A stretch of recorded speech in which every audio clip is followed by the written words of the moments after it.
عملا به طور قانونی اون فقط باید هر دو طرف صحبت رو بیاره. معمولا کسی نیست که از مواضع جمهوری اسلامی حرف بزنه.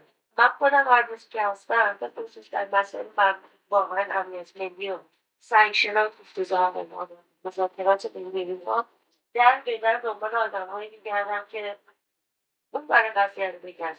ما نمیتونیم 4 نفر آدم بذاریم که حرفای ما رو بزنن، حرفای این برگه بزنن. هیچ که نداریم. نیرو خیلی زیادی از اساتید دانشگاه در نظر موافقم که حکومت اسلامی ایران میبایست بماند.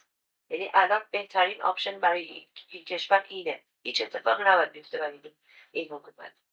منم یکی از اونم. من مگه حالا استاد دانشگاه نیستم، ولی ساله که عمیقا معتقدم به این قضیه. و هر چقدر اتفاقات منطقی جلو میره بیشتر ثابت میشه این قضیه. من اگر فکر کنم کسی برخلاف مسئولین داره کار کنه، دوست دارم که اون آدم دچار ضربه بشه.